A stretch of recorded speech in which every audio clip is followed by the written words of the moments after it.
The Grand Galactic Council chamber gleamed with polished stone and arching metals that reached toward the artificial sky.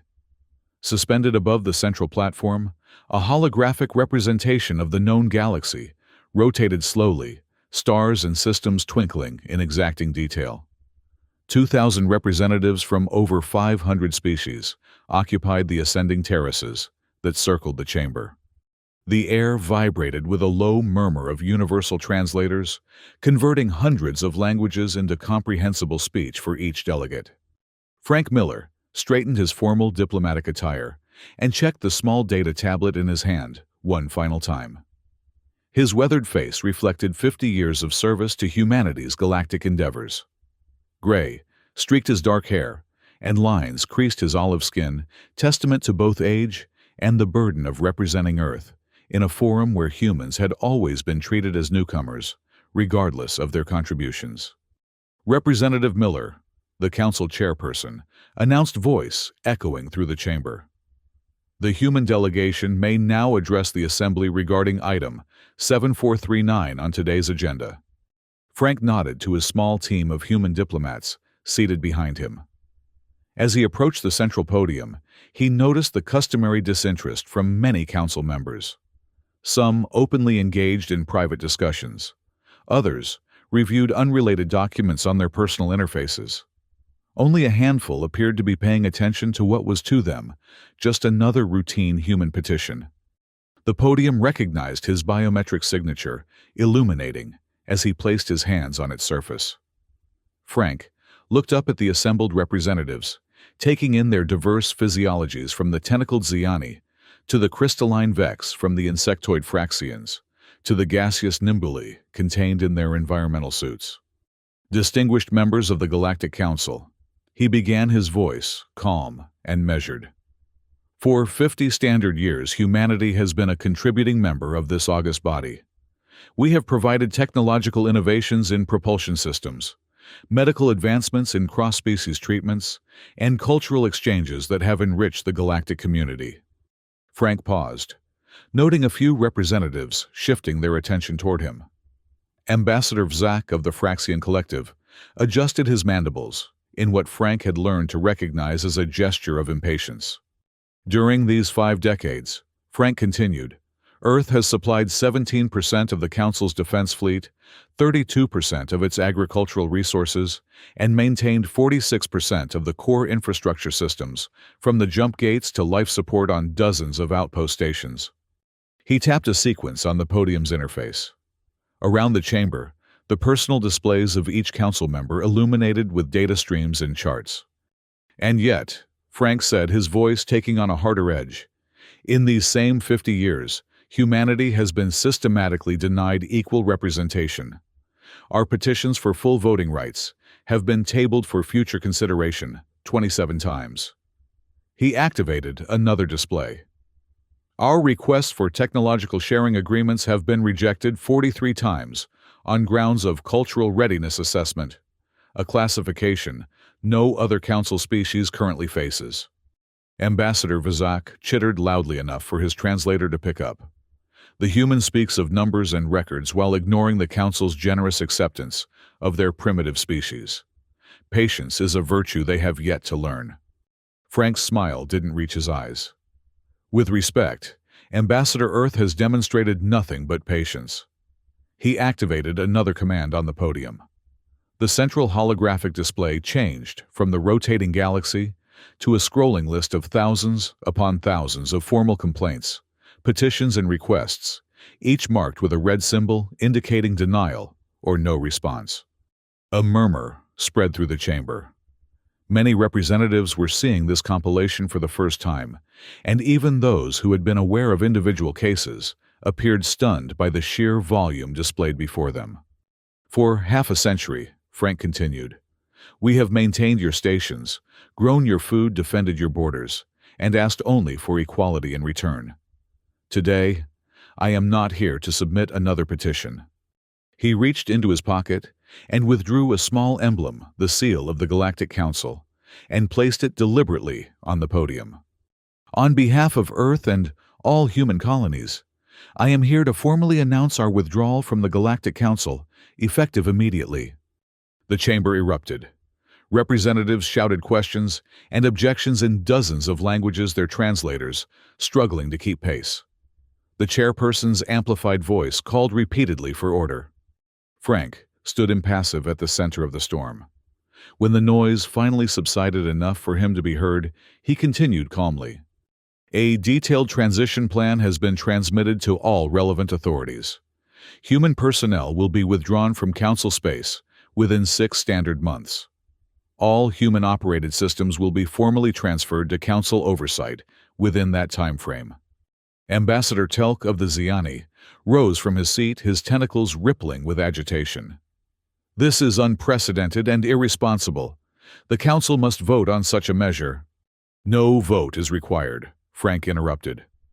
"The original Charter of Association which Earth signed 50 years ago includes Article 72, Paragraph 4, granting any species the right to withdraw with appropriate notice. We are providing that notice." The Council's legal advisor, a tall, thin Liridian with iridescent skin, reluctantly nodded in confirmation when the chairperson looked to him for verification. "Humanity has made its decision," Frank concluded. "We will coordinate an orderly transition and depart in peace. We wish the Council well in its future endeavors." With that, he stepped away from the podium, ignoring the renewed chaos that erupted behind him. As he rejoined his team, he whispered to his communication officer, "Send the signal." Across Council space, on stations, outposts, and vessels, human personnel received the encrypted message they had been prepared for. Operation Exodus was now in effect. Captain Lisa Harper stood on the bridge of the EAS Horizon, the flagship of the newly designated Exodus fleet. Around her bridge, officers monitored systems and relayed commands to the 17 other vessels in their formation, all human-crewed ships that had, until recently, served under Council authority. She studied the tactical display showing their position near the edge of Council space. Behind them lay the territories they had protected and served for decades. Ahead lay the unmapped regions beyond established routes and freedom. "Status report." She ordered, her voice steady, despite the historical weight of the moment. "All vessels report ready, Captain." Her first officer, Commander Rodriguez, responded. "The civilian transport convoy is in position and awaiting our escort." Lisa nodded. "And our special package?" "The gate components are secure aboard the cargo vessels. Engineering teams report they're stable and ready for deployment once we reach the coordinates." For 3 years, human engineers had secretly constructed and stockpiled components for a massive jump gate technology that would normally be controlled and regulated by the Council. When assembled, it would allow humanity to create their own path to distant stars without relying on Council-controlled routes. "Very good," Lisa said. She took a deep breath before activating the fleet-wide communication system. "Attention all vessels. This is Captain Harper. Today marks the beginning of a new chapter for humanity. For 50 years we have served the Galactic Council with loyalty and dedication. Today, we chart our own course." She paused, letting her words reach every human aboard the assembled ships, military personnel, and civilians alike. "Our withdrawal is not an act of hostility, but a declaration of independence. We leave behind the structures that constrained us, but we carry forward the knowledge, strength, and resilience that define us as a species. To freedom and new horizons." Lisa nodded to her communications officer, who ended the transmission. "Take us out, Navigator. Standard departure protocol." The massive engines of the Exodus fleet ignited in unison, propelling them toward their destiny. On the Galactic Council's primary agricultural station, orbiting Procyon 4, Chief Engineer Karen Phillips supervised the handover of operations to a Xiani technical team. The massive hydroponic arrays stretched for kilometers, producing enough food to feed billions across dozens of worlds. "This system requires precise calibration of nutrient flows," she explained to the Xiani engineer, who would be taking over her position. "If the balance shifts even 0.5%, you'll lose 30% of the yield within a week." The Xiani, whose name translated as something like gentle current, waved his tendrils in what Karen had learned was a gesture of dismissal. We have reviewed your documentation. The system seems straightforward enough. Karen bit back a retort. The documentation was thousands of pages of technical specifications, troubleshooting procedures, and institutional knowledge compiled by human engineers over decades. No one could possibly have reviewed it properly in the 3 weeks since the withdrawal announcement. The documentation is comprehensive, she said instead, but it doesn't capture the practical experience of running these systems. For instance, during the solar cycle, when Procyon's radiation increases, you'll need to adjust the shielding patterns to. We are quite capable of managing agricultural technology, Gentle Current interrupted. The Council managed vast food production facilities long before humans joined us. Karen shrugged. Of course. I'm simply fulfilling my obligation to ensure a complete transfer of operations. She checked her personal device and saw the notification she'd been waiting for. Her transport would be departing in 6 hours. Like thousands of other human technicians across Council space, she had packed her personal belongings and prepared for exodus. The automation system should maintain operations for approximately 3 standard months without major intervention, she said, signing off on the final transfer document. After that, regular maintenance will be essential. As Karen walked away, she couldn't help but glance back at the magnificent agricultural complex that had been her home for 7 years. Part of her felt a pang of regret, not for leaving the Council, but for the inevitable deterioration of the systems she had helped build and maintain. The Xiani engineer was already consulting with his team, looking slightly overwhelmed despite his earlier confidence. Good luck, she murmured. You're going to need it. 3 months after the human withdrawal began, the first critical failures started to occur. On Nexus Station, the central hub for 6 major trade routes, the environmental systems began to falter. Atmospheric regulation became erratic, with oxygen levels fluctuating dangerously in certain sectors. The Council technicians struggled to interpret the complex integration of systems that human engineers had developed and maintained for decades. Dr. Joseph Wong, one of the few human specialists who had requested and received permission to remain temporarily to assist with the transition, found himself overwhelmed with desperate requests from station authorities. The primary recirculation system isn't the problem, he explained to the station administrator, a tall Liridian named Farron. It's the adaptive control algorithm that needs recalibration. The system is designed to learn and adjust to usage patterns, but without proper maintenance, it's attempting to optimize using corrupted data. Farron's skin rippled with stress colors. Can you fix it? Joseph studied the diagnostic display. Temporarily, yes. But I'm scheduled to depart on the last transport next week. You need to train a team that understands these systems at a fundamental level. We've requested specialists from the Central Council, but there's a shortage across all territories, Farron admitted. Similar issues are appearing throughout Council space. On the primary Council defense outpost guarding the Krell border, Commander Vax of the Pelleran Guard faced an even more pressing crisis. The automated defense grid, a sophisticated network of sensors and response systems designed and maintained primarily by humans, was showing increasing signs of degradation.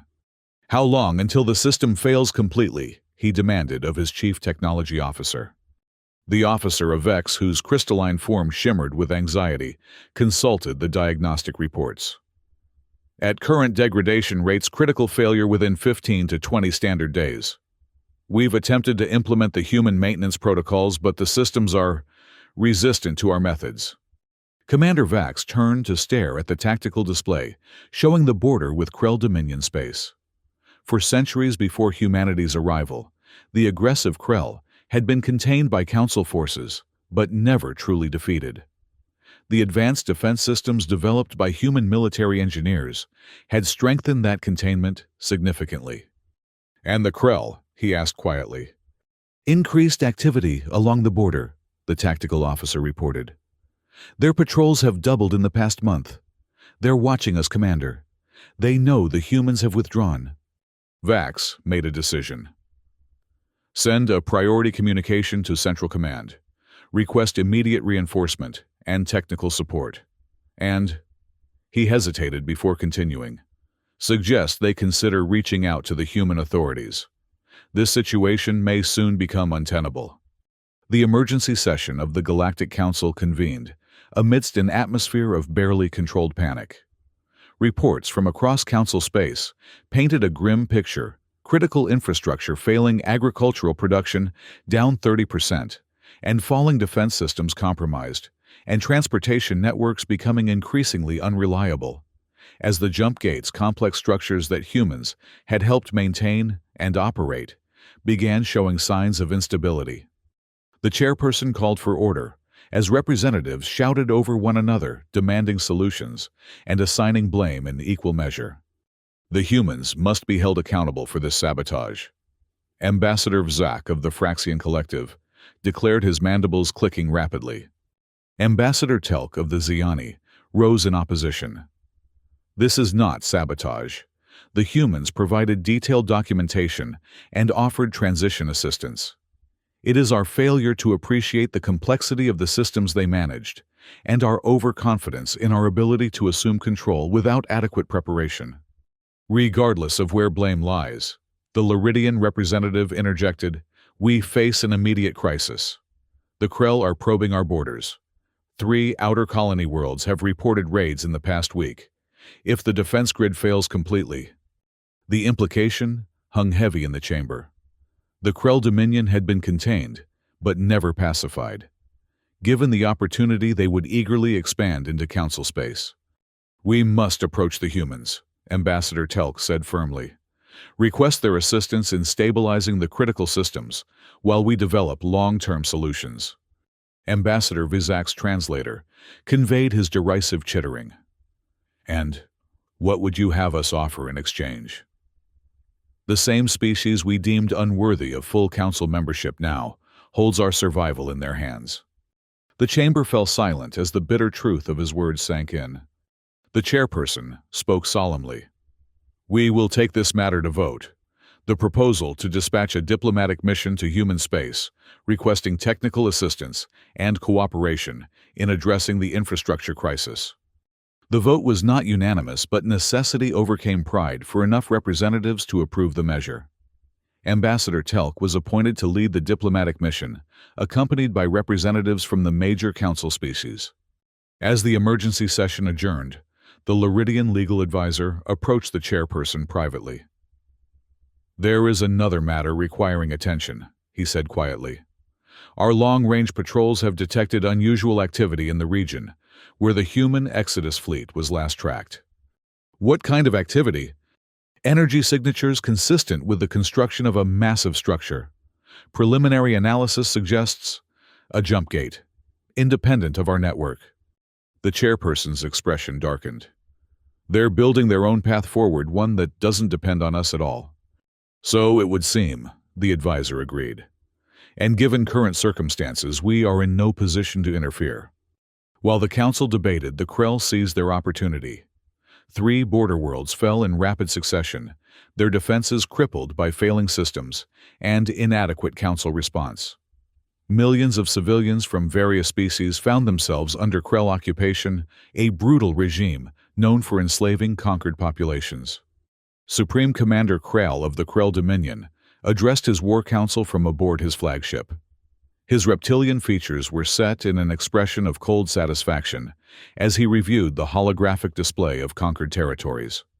The council grows weaker by the day, he declared. Their human pets have abandoned them, taking their technological prowess elsewhere. Now is the time to strike deeper into their territory.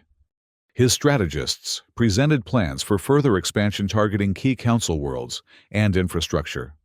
Without the human-maintained defense systems functioning at full capacity, simulations predicted success rates far higher than at any point in the past century. What of the humans themselves? Asked his second-in-command. They were formidable opponents. Should we be concerned about their potential intervention? Krall dismissed the concern with a sweep of his clawed hand. The humans have separated themselves from council affairs. Our intelligence indicates they are focused on establishing their own territory beyond council space. They have no reason to come to the aid of those who disrespected them for decades. Unknown to Krall, his assumption would soon be tested. The human diplomatic reception center orbiting Earth had only been completed 2 months earlier, yet it already hummed with activity. Independent trade delegations from non-council species had quickly sought to establish relations with humanity in its new independent status. Jack Nelson, Earth's newly appointed Foreign Secretary, received the notification of the approaching council vessel with a mixture of satisfaction and concern. The request for an emergency diplomatic meeting had been expected, though perhaps not quite this soon. "They're here," his aide informed him, as the council diplomatic vessel completed its docking procedures. Jack nodded and straightened his formal attire. "How many?" "7 representatives, including Ambassador Telk as lead negotiator." "Interesting choice," Jack mused. Telk had been one of the few council members who had consistently supported greater human integration. "Have them escorted to the main conference room, and notify Frank Miller. He should be present for this." When Jack entered the conference room 30 minutes later, he found the council delegation already seated, their postures conveying varying degrees of discomfort and tension. Ambassador Telk rose immediately, his tentacles arranged in a gesture of formal greeting. "Secretary Nelson, thank you for receiving us on such short notice." Jack inclined his head. "The Earth government values diplomatic dialogue, Ambassador. We understand you come on urgent business." Before Telk could respond, the door opened again to admit Frank Miller. The council representatives stirred at his entrance, several showing visible reaction. Frank had become the face of human independence, respected by some, resented by others. "Representative Miller," Telk acknowledged. "Your presence is appropriate given the circumstances." Frank took a seat beside Jack. "I'm no longer a representative, Ambassador. Just a consultant to our government now. Please share the purpose of your visit." Ambassador Telk activated a holographic projector, displaying a map of council space with numerous red indicators. Since the withdrawal of human personnel and expertise, council territories have experienced cascading system failures across multiple sectors. Critical infrastructure, defense systems, agricultural complexes, all showing significant degradation beyond our capacity to address. The presentation continued, showing statistics and incidents that painted a grim picture: civilian casualties from life support failures, food shortages on dozens of worlds, and the recent Krell incursions into council space. "The situation has become dire," Telk concluded. "The council formally requests human technical assistance to stabilize these systems and prevent further loss of life." Jack and Frank exchanged glances. This was exactly the scenario they had anticipated, though the Krell advancement added a complication. Ambassador Jack responded carefully. "Humanity sympathizes with the hardships now facing council worlds. However, our withdrawal was not undertaken lightly, nor can our return to council affairs be arranged without addressing the fundamental issues that led to our departure." Telk's tentacles rippled in what human diplomats had learned was an expression of distress. "What terms would humanity require to provide the assistance we seek?" Frank stepped in. "Not terms, Ambassador. Principles, equality, respect, recognition of human sovereignty, and equal standing among galactic civilizations. The Council is prepared to reconsider humanity's status," one of the other delegates offered hurriedly. Frank shook his head. "Reconsideration is what we've been offered for 50 years. What we require now is concrete change." Jack activated his own data tablet and transmitted a document to the Council delegation. "This outlines our proposed framework for a new relationship, not as supplicants to the Council, but as equal partners in a reformed galactic community." The Council representatives reviewed the document, their reactions mixed. The framework proposed nothing less than a complete restructuring of the Council itself, abolishing the hierarchical system that had placed certain founding species in permanent positions of authority and establishing a truly representative body, where all member species held equal status. This would require a fundamental change to the Council's 5,000-year structure. One representative objected. Yes, Frank agreed simply. It would.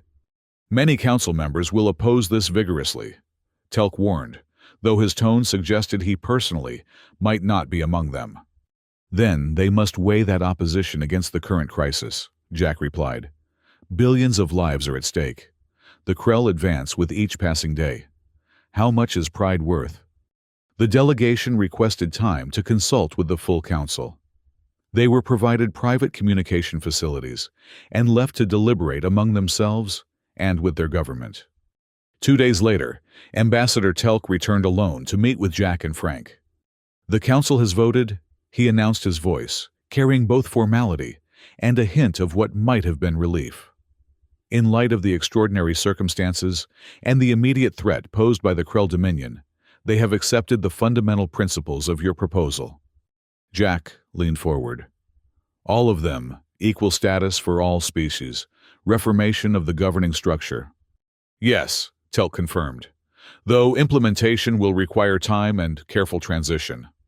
And human assistance begins only when the formal agreement is ratified, Frank added firmly.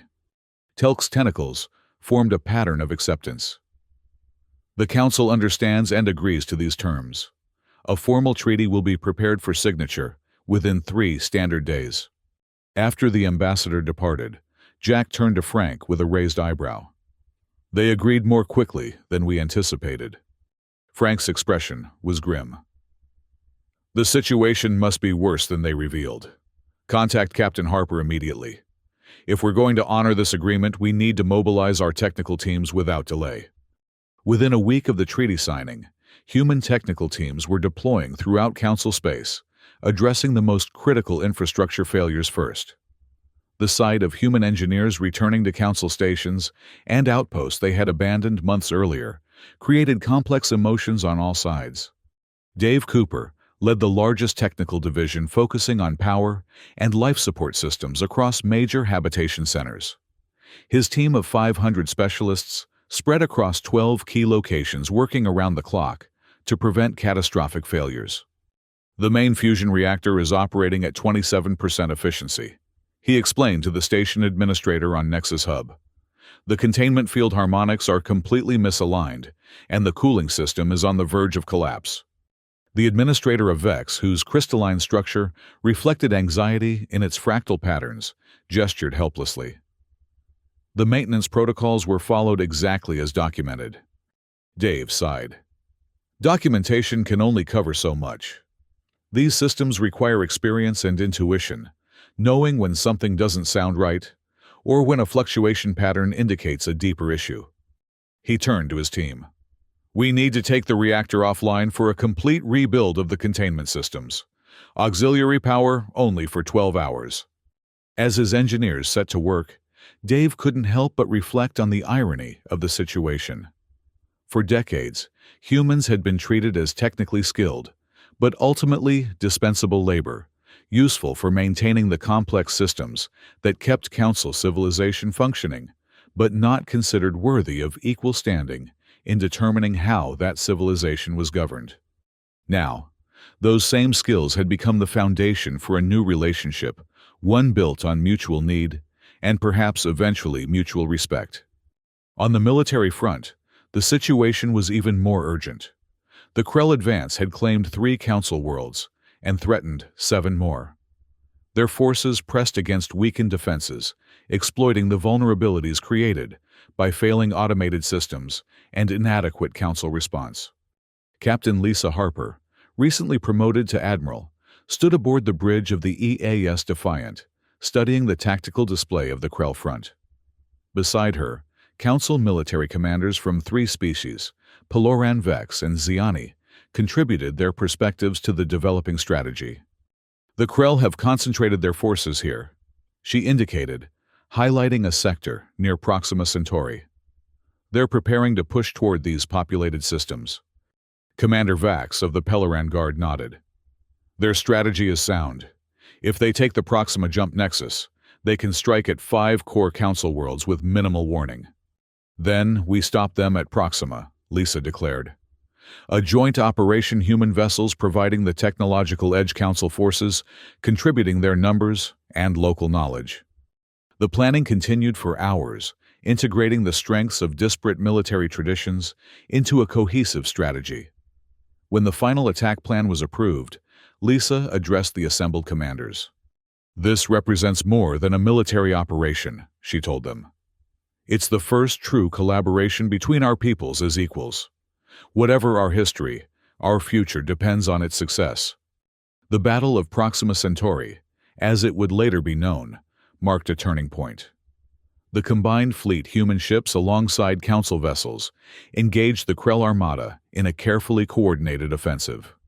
Human-designed weapon systems, now shared openly with their allies, provided the technological advantage, while council tacticians contributed strategies developed over centuries of containing Krell aggression. The battle raged for 3 days. Ships were lost on both sides, and for a time, the outcome hung in the balance.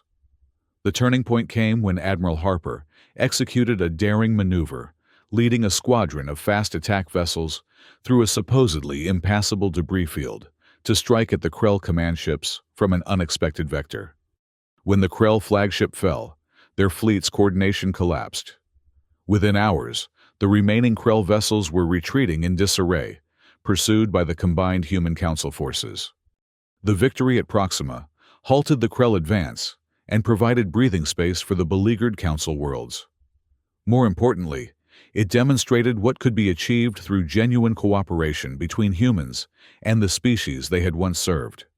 As the immediate crises were addressed and stabilized over subsequent months, the deeper work of restructuring galactic governance proceeded. Council representatives worked alongside human diplomats to draft a new charter, one that would transform the hierarchical Galactic Council into a more equitable galactic confederation. 5 years after the human withdrawal that had precipitated the crisis, representatives from all species, former council members, humanity, and even formerly non-aligned civilizations gathered in the newly constructed Confederation Assembly Hall on a neutral space station orbiting Alpha Centauri. The chamber differed markedly from the old council hall. Gone were the elevated platforms that had physically represented the tiered status of different species. Instead, a circular arrangement placed all representatives on equal footing, with advanced acoustic and holographic systems, ensuring that beings of all physiologies could participate fully in proceedings. Frank Miller, now serving as Earth's senior ambassador to the Confederation, surveyed the chamber with quiet satisfaction. The journey from withdrawal to reformation had been difficult and at times dangerous, but the results validated the risk. "Quite a change from the old days," observed a familiar voice beside him. Ambassador Telk, now serving as the Xiani representative to the new governing body, had become an unlikely friend during the transition years. "Change was long overdue," Frank replied, "though I admit I never imagined it would happen quite this way." Telk's tentacles formed a pattern indicating amusement. "Sometimes the universe requires a dramatic gesture to break entrenched patterns. Your withdrawal was efficiently dramatic." The chamber quieted as the inaugural session was called to order. The first item of business, the election of the Confederation's inaugural chairperson, proceeded with solemn ceremony. When Susan Wright's name was announced as the successful candidate, a ripple of reaction spread through the assembly. The former military officer who had served as Captain Lisa Harper before her marriage approached the central podium with measured steps.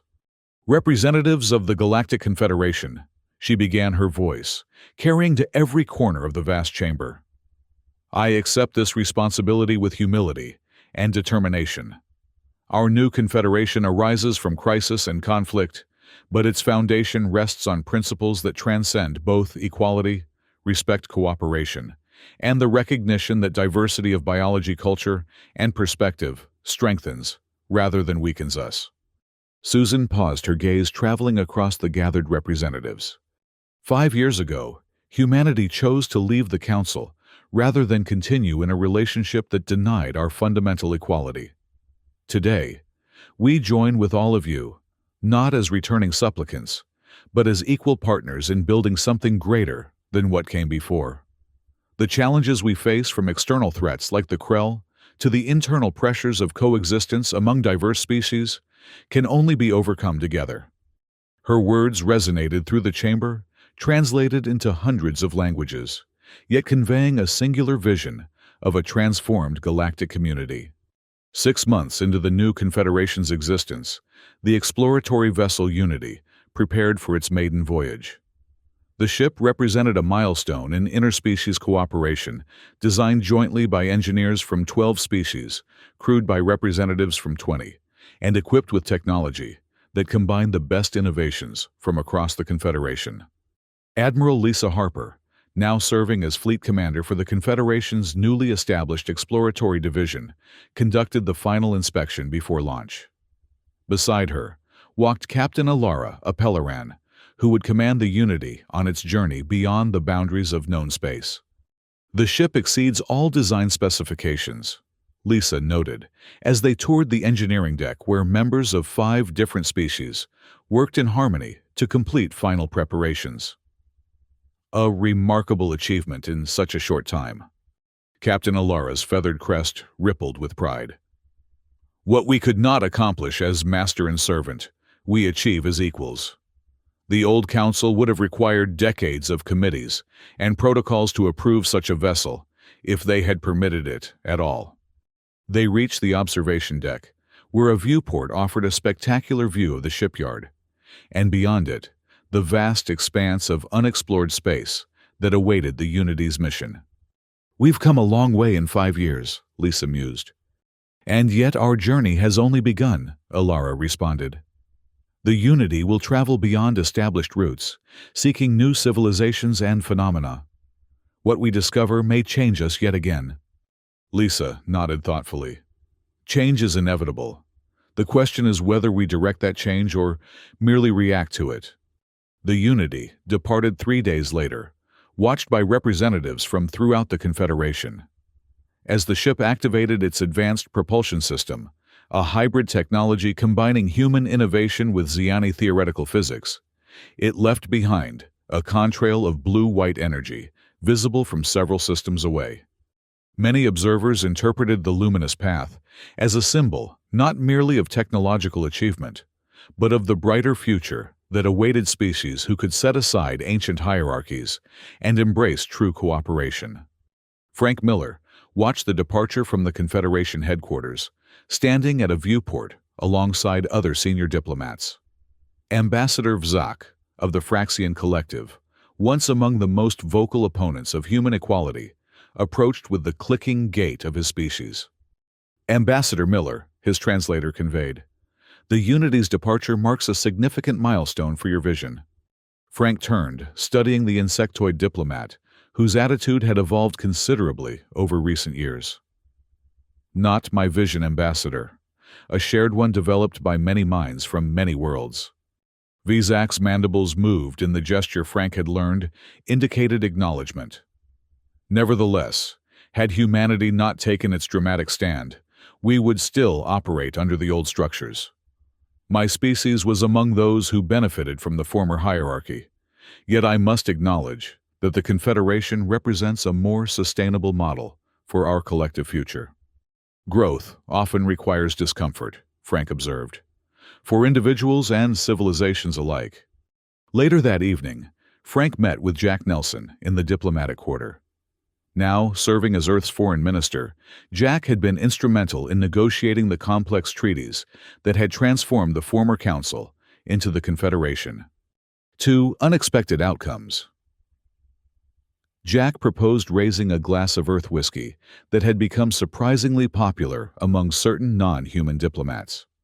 Frank clinked his glass against his old colleagues. "When we planned the withdrawal, did you truly believe it would end like this?" Jack considered the question. "I believed it would force a reckoning. Whether that reckoning led to permanent separation or fundamental change, that depended on factors beyond our control. The Krell attack was the catalyst," Frank acknowledged. "Without that external pressure, the Council might have limped along with deteriorating systems rather than accept transformation." "Perhaps," Jack agreed. Or perhaps the failures would have eventually forced the same outcome just more slowly, and with greater suffering. He studied the amber liquid in his glass. In diplomacy, timing is everything. As they continued their conversation, reports arrived from across Confederation space. The repaired and upgraded infrastructure operated at peak efficiency. Agricultural production had not only recovered, but expanded, utilizing new hybrid techniques developed through genuine collaboration. The Krell Dominion, having tested the new alliance and found it unbreakable, had retreated to its traditional borders and opened tentative diplomatic channels. Most significantly, dozens of independent species and civilizations entities that had previously avoided entanglement with the old council had applied for Confederation membership, attracted by its principles of equality and mutual respect. Susan Wright, the Confederation's first chairperson, reviewed these reports from her office adjacent to the Assembly Hall. The responsibility of leading this unprecedented alliance weighed heavily, but the progress made in such a short time provided validation for the difficult path that had led to this moment. A communication alert interrupted her thoughts, a transmission from the Unity, now 3 weeks into its exploratory mission. Chairperson. Captain Alara's image appeared on the display. We've made a significant discovery in the Cygnus sector, a previously unknown spatial phenomenon that appears to facilitate faster-than-light travel through means entirely different from our jumpgate technology. Susan leaned forward with interest. Naturally occurring. Apparently so, though, with properties suggesting it might be enhanced or modified with appropriate technology. Our science team, human Xiani and Vex specialists working together, believe this could revolutionize interstellar travel throughout the Confederation and beyond. The captain's feathered crest displayed excitement. The implications are enormous. If we can adapt our vessels to utilize these spatial corridors, we could reach regions previously considered inaccessible. The Unity is preparing comprehensive data for transmission. After concluding the communication, Susan sat back in her chair, contemplating the significance of the discovery. New frontiers, new possibilities emerging not from competition or domination, but from cooperation among diverse minds and perspectives. The path forward would not be without challenges. Old prejudices and habits of thinking would not disappear overnight. The transformation from Council to Confederation represented not an end, but a beginning, the first steps toward a truly integrated galactic community where diversity was recognized as strength rather than weakness. Susan activated her communication system and issued a directive to her staff. The Unity's discovery would be shared simultaneously with all Confederation members, with joint research teams established immediately to explore its potential. No single species would control this new frontier. All would contribute to and benefit from its development. As news of the discovery spread throughout the Confederation, anticipation mounted among member species. Scientific communities across dozens of worlds began analyzing the preliminary data, formulating theories, and proposing applications with unprecedented collaboration. On Earth, Karen Phillips, the former agricultural station engineer who had skeptically handed over operations to the Xiani years earlier, now directed the Confederation's Resource Development Division. Her office walls were lined with displays monitoring production and distribution systems across hundreds of worlds. The efficiency indicators glowed predominantly green, a striking contrast to the crisis that had followed the human withdrawal. The Unity's discovery could change everything, Dave Cooper remarked as he entered her office. The former technical team leader had become one of her key deputies specializing in integrated infrastructure systems. Imagine agricultural products transported directly from production centers to distant worlds without relying on jump gates or traditional shipping lanes. Karen nodded thoughtfully. Beyond commerce, it could transform crisis response. Immediate aid to worlds experiencing natural disasters or other emergencies regardless of their position relative to established routes. Their discussion was interrupted by a notification, a priority message from Chairperson Wright, requesting their presence at an executive briefing regarding the Unity's discovery. Such cross-species collaboration had become the norm under the new Confederation structure, with expertise valued over species origin. The briefing assembled in the Confederation's Strategic Planning Center, a state-of-the-art facility where representatives from all member species could share information and develop joint initiatives. Susan Wright stood at the center of the chamber, surrounded by holographic displays, showing the Unity's data streams. "The phenomenon appears to be a network," she explained, as the assembled experts studied the visualizations. "Not isolated corridors, but an interconnected web spanning vast regions of space, including areas we previously considered unreachable." A Fraxian scientist chittered excitedly, his translator, conveying, "The energy signatures suggest natural formation, yet the pattern exhibits almost deliberate organization. Could this be evidence of ancient technological manipulation on a cosmic scale?" "That's one possibility our research teams are exploring," Susan confirmed.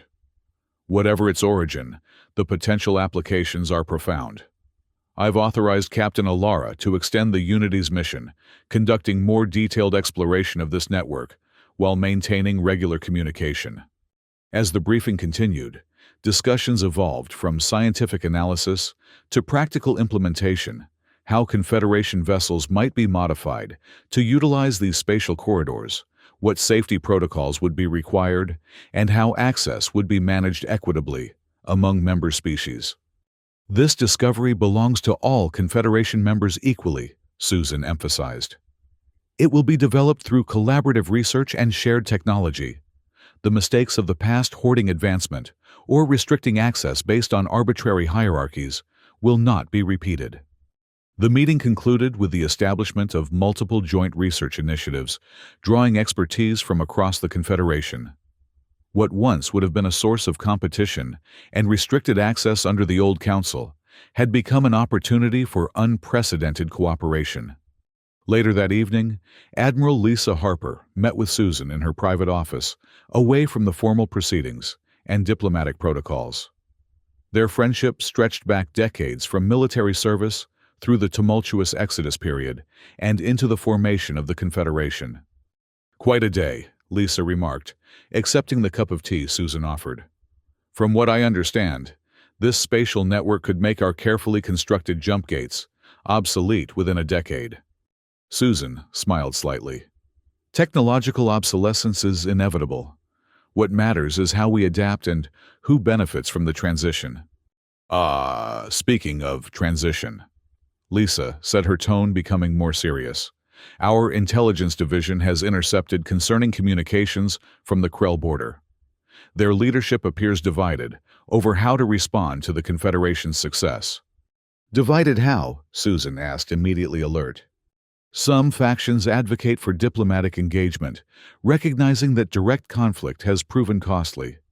Others push for more aggressive posturing, arguing that our cooperative model is inherently unstable and will eventually fracture." Susan considered this information carefully. The Krell have always relied on exploiting divisions among their opponents. The Confederation's unity represents a fundamental challenge to their expansionist philosophy. "Exactly," Lisa agreed. "They're watching closely for any signs of internal conflict or instability that might validate their worldview."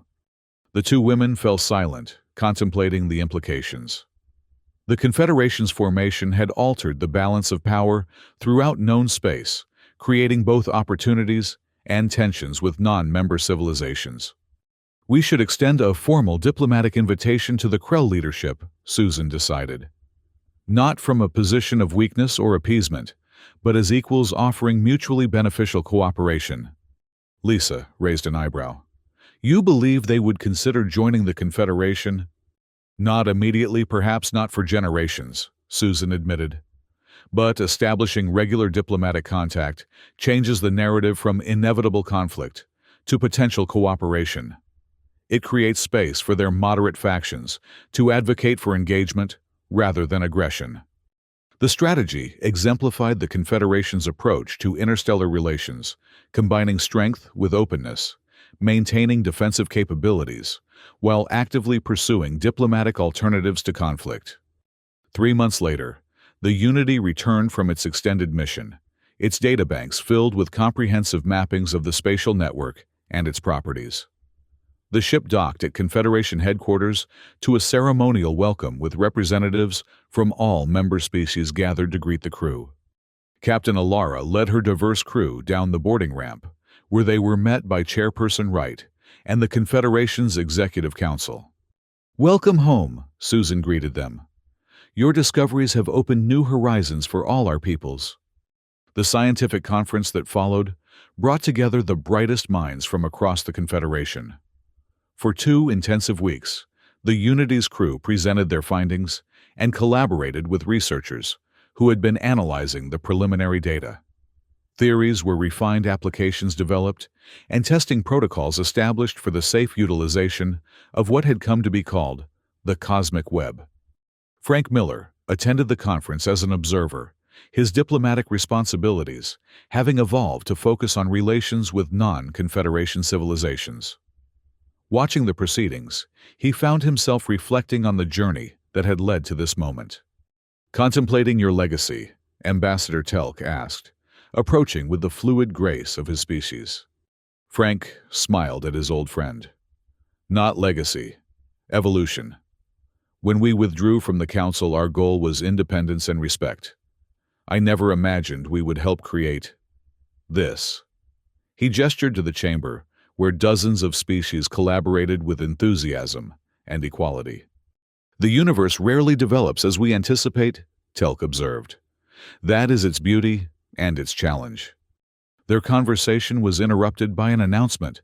Preliminary tests had confirmed that existing vessel designs could be modified to interact with the cosmic web, utilizing its properties for faster-than-light travel, without the massive infrastructure requirements of traditional jump gates.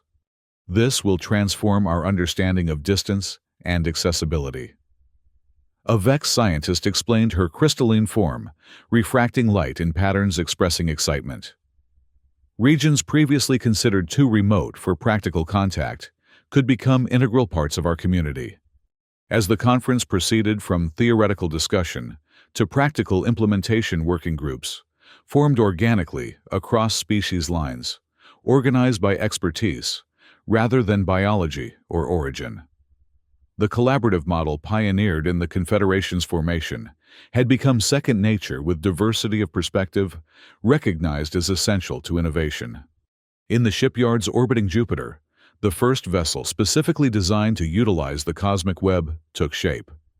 The Explorer-class ship Horizon represented the culmination of the research emerging from the Unity's discovery, incorporating technologies and insights from 12 different species into a harmonious whole.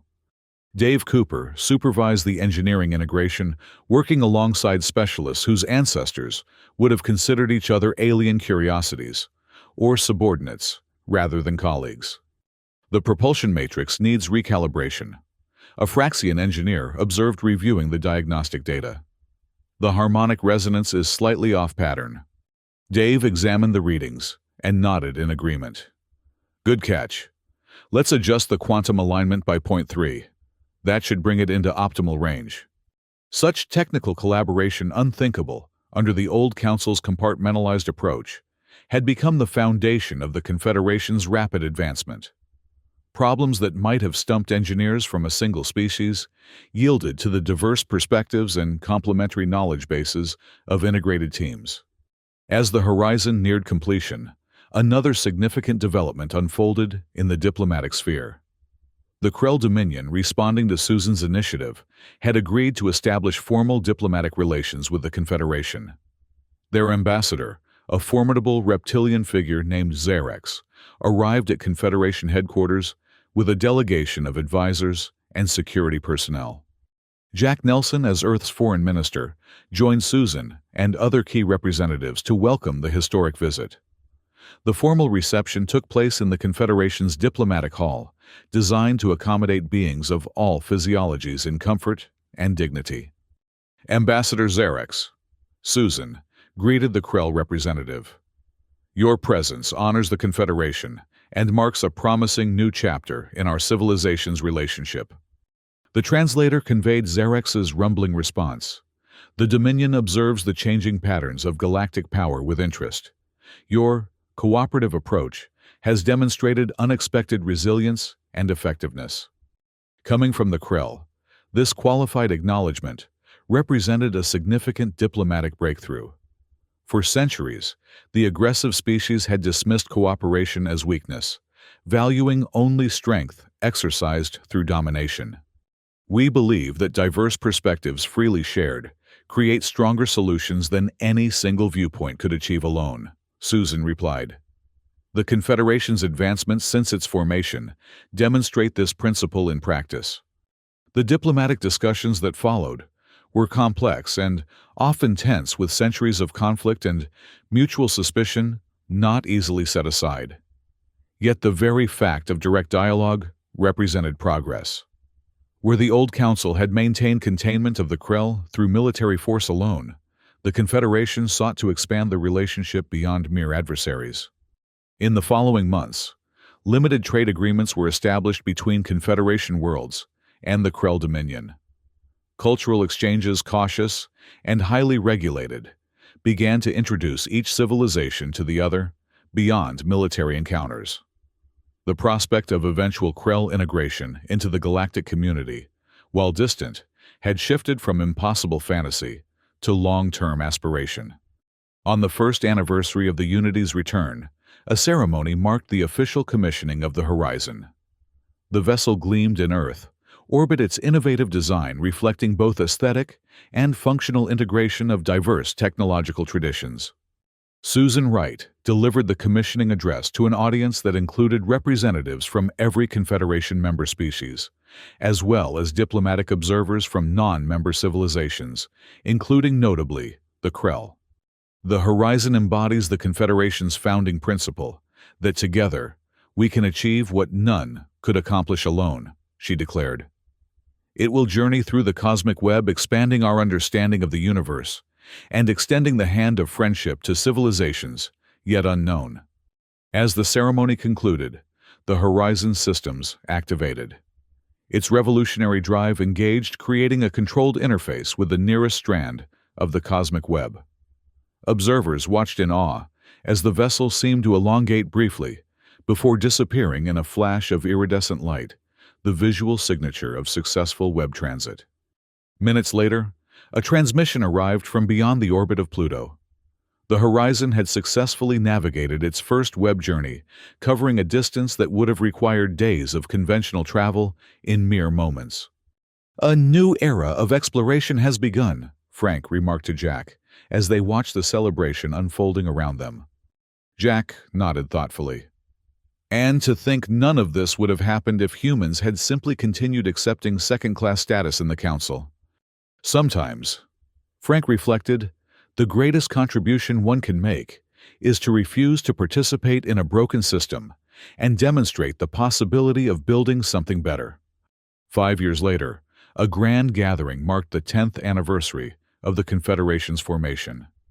The Assembly Hall expanded twice to accommodate new member species, buzzed with activity, as representatives from 63 civilizations convened for the historic occasion.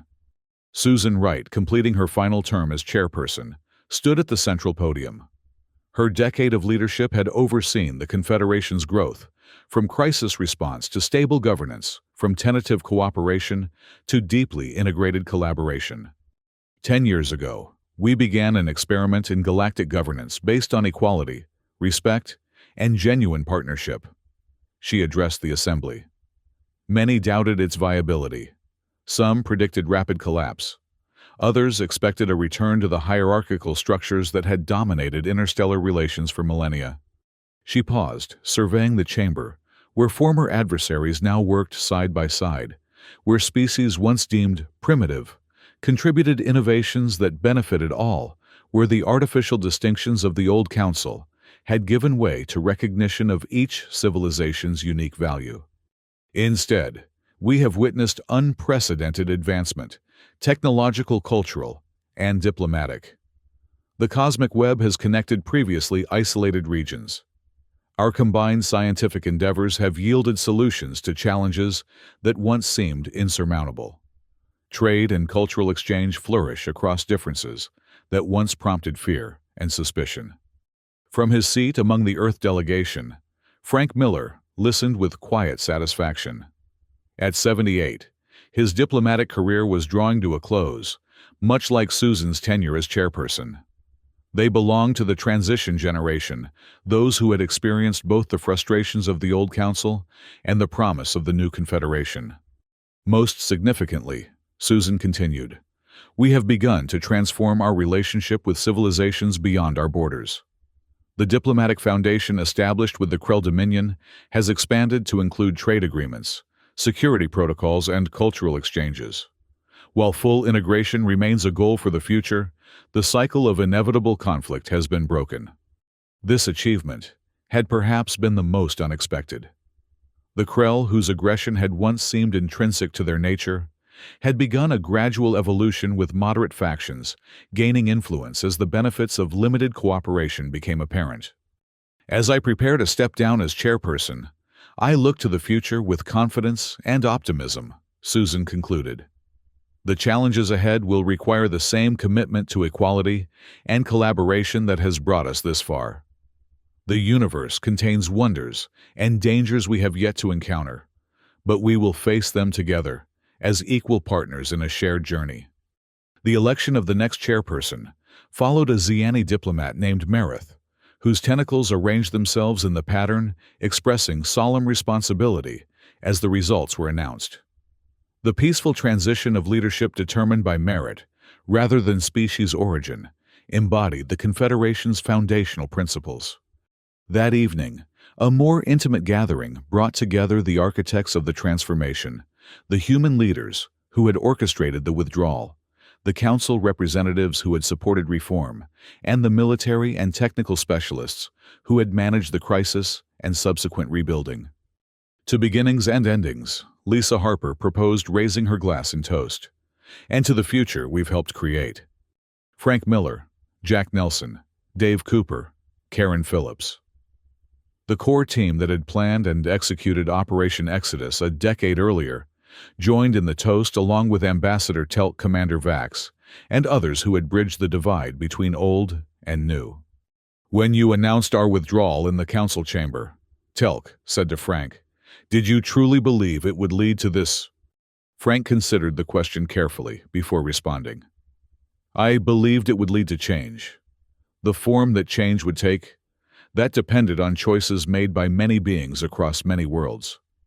We created an opportunity. All of you helped transform it into something greater than we imagined. As the celebration continued around them, Susan found a moment of quiet reflection by the observation deck overlooking Earth. The home planet gleamed blue and white against the velvet blackness of space, beautiful, but no longer humanity's only home. Human communities now thrived across dozens of worlds integrated with other species in a tapestry of diversity unknown in previous generations. Lisa joined her, following her gaze toward their ancestral world. Quite a journey, she observed. And still continuing, Susan replied. The Unity's latest transmission reports contact with a previously unknown civilization beyond the Cygnus strand of the web. Apparently, they've developed a completely different approach to faster-than-light travel. Lisa raised an eyebrow. Potential rivals. Potential teachers and students, Susan corrected with a smile.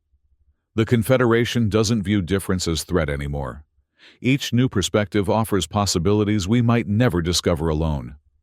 The perspective embodied the transformation that had occurred not merely in governance structures or technological capabilities, but in fundamental assumptions about how diverse civilizations could relate to one another.